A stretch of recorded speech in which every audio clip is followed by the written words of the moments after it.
नमस्कार। आज हम एक ऐसे विषय पर बात कर रहे हैं जो बहुत आम है पर जिसमें अक्सर लोग थोड़ा उलझ जाते हैं। ये है टीडीएस, मतलब टैक्स डिडक्टेड एट सोर्स, वो भी सैलरी के अलावा दूसरी पेमेंट्स पर, खासतौर पर असेसमेंट ईयर 2025-26 के लिए। हमारे पास जो जानकारी है उसमें प्रोफेशनल फीस, किराया, कॉन्ट्रैक्टर पेमेंट, ब्याज, कमीशन, यहाँ तक कि लॉटरी जीत जैसी कई चीजें शामिल हैं। तो कोशिश ये है कि इसके जो सबसे ज़रूरी नियम हैं और जो नए अपडेट्स हैं उनको फटाफट समझ लें, क्योंकि अक्सर ये कन्फ्यूजन रहता है कि भाई कब काटना है टीडीएस और कितना काटना है। चलिए शुरू करते हैं। हाँ बिल्कुल, ये जानना बहुत ज़रूरी है कि टीडीएस सिर्फ सैलरी पर नहीं कटता। बहुत सारी नॉन सैलरी पेमेंट्स हैं जिन पर ये लागू होता है। इसका सीधा सा मतलब ये है कि जो पेमेंट कर रहा है, मतलब डिडक्टर, वो पेमेंट देते वक्त ही टैक्स का कुछ हिस्सा काट लेता है और वो हिस्सा सरकार के पास जमा करा देता है। ये सरकार के लिए टैक्स कलेक्ट करने का एक तरीका है, सोर्स पर ही। अच्छा, तो ये कौन-कौन सी पेमेंट्स हैं जिन पर ये लागू होता है, और क्या हर छोटी पेमेंट पर करता है या कोई लिमिट भी है? लगता है कई सारे सेक्शंस हैं इसमें। हाँ, कई सेक्शंस हैं। जैसे 194A है, 194C, 194I, 194J, 194H commission के लिए। हर सेक्शन की अपनी लिमिट्स हैं, अपनी रेट्स हैं। हाँ। असेसमेंट ईयर 2025-26 के लिए अगर कुछ मुख्य उदाहरण देखें तो सेक्शन 194A इंटरेस्ट पर लगता है।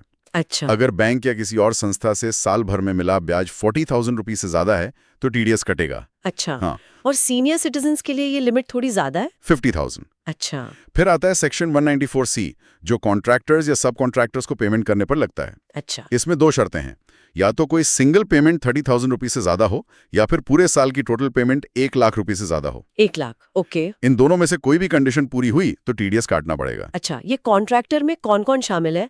क्या इसमें आजकल जो फ्रीलांसर या कंसल्टेंट्स होते हैं वो भी आ जाते हैं? देखिए, 194C का दायरा काफी बड़ा है। इसमें normal work contracts, advertising, broadcasting, catering, transportation, ये सब आता है।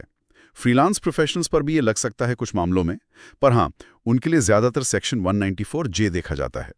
एक और बहुत कॉमन सेक्शन है 194I, रेंट पेमेंट के लिए। हाँ, किराए वाला? अगर प्रॉपर्टी का साल भर का किराया 2,40,000 से ज्यादा है तो जो किराया दे रहा है उसे टीडीएस काटना होगा। क्या ये घर के किराए पे भी लगता है, अगर मैं किसी को रेंट दे रही हूँ? देखिए, अगर किराया देने वाला कोई कंपनी है, फर्म है या ऐसा इंडिविजुअल एचयूएफ है जिसका टैक्स ऑडिट होता है, तब तो 194I लगेगा। लेकिन अगर किराया देने वाला कोई आम व्यक्ति है जिसका ऑडिट नहीं होता और किराया 50,000 रुपये प्रति महीने से ज्यादा है, तो उनके लिए एक अलग सेक्शन है 194IB। उसके नियम थोड़े अलग हैं। और जैसा आपने फ्रीलांसर का जिक्र किया, तो सेक्शन 194J है प्रोफेशनल या टेक्निकल सर्विसेज की पेमेंट के लिए।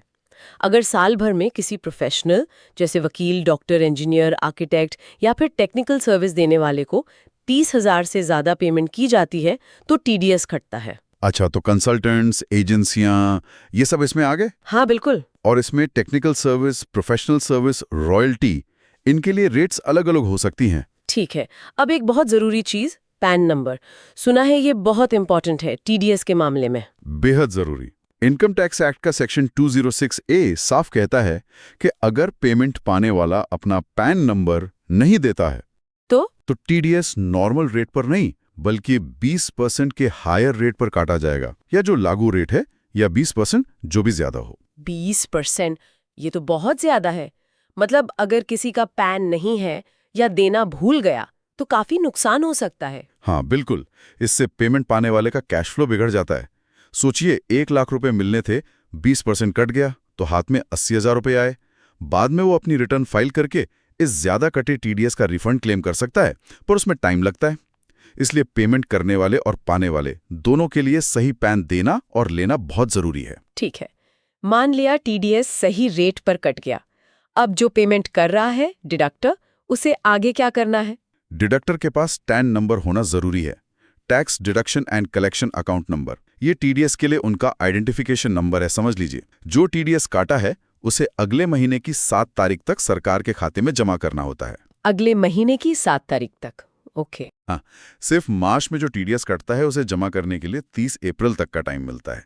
और इसके अलावा हर तिमाही, मतलब हर क्वार्टर खत्म होने के बाद डिडक्टर को एक टीडीएस रिटर्न फाइल करनी होती है। यह है form 26Q, non salary payments के लिए। Form 26Q? हाँ। इसमें उस क्वार्टर में काटे गए सारे टीडीएस की डिटेल्स देनी होती हैं। ये रिटर्न टाइम पर और सही भरना बहुत जरूरी है ताकि पेमेंट पाने वाले को उसका क्रेडिट मिल सके। फॉर्म 26Q, ये तो डिडक्टर की जिम्मेदारी होगी।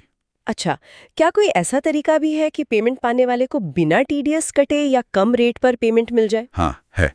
अगर पेमेंट पाने वाले को लगता है कि उसकी उस साल की टोटल इनकम टैक्सेबल लिमिट से कम रहेगी, तो वो इनकम टैक्स ऑफिसर मतलब असेसिंग ऑफिसर के पास फॉर्म 13 में अप्लाई कर सकता है। फॉर्म 13? हाँ, अप्लाई करके वो एक सर्टिफिकेट ले सकता है कि उससे या तो टीडीएस काटा ही ना जाए, मतलब निल रेट, या फिर कम रेट पर काटा जाए। अगर ऑफिसर को सही लगता है तो वो सर्टिफिकेट इशू कर देता है, फिर डिडक्टर उसी सर्टिफिकेट के हिसाब से टीडीएस काटता है। अच्छा, ये तो बहुत काम की जानकारी है। तो अगर हम इसे समेटें तो मुख्य बातें क्या हुई? पहली बात, अलग-अलग पेमेंट्स के लिए जो लिमिट्स हैं वो पता होनी चाहिए। बिल्कुल। दूसरी, पैन नंबर लेना देना बहुत जरूरी है, वरना 20% टीडीएस कट सकता है। सही। और तीसरी, टीडीएस काट कर टाइम पर जमा कराना है अगले महीने की 7 तारीख तक, और क्वार्टरली रिटर्न यानी फॉर्म 26Q फाइल करनी है। बिल्कुल सही कहा। और ये याद रखना जरूरी है कि अगर इन नियमों को फॉलो नहीं किया तो सिर्फ ब्याज ही नहीं, पेनाल्टी भी लग सकती है। इसलिए टैक्स रूल से अपडेट रहना बहुत जरूरी है, चाहे आप बिजनेस कर रहे हो या इंडिविजुअल हो। टीडीएस का सिस्टम इसीलिए है ताकि टैक्स कलेक्शन सोर्स पर ही हो जाए, टैक्स चोरी रुके और सरकार को रेवेन्यू मिलता रहे। हाँ, ये बात है कि इससे डिडक्टर पर कंप्लायंस का बोझ थोड़ा बढ़ता है। बिल्कुल। तो चलिए अपने सुनने वालों के लिए एक सवाल छोड़ते हैं सोचने के लिए।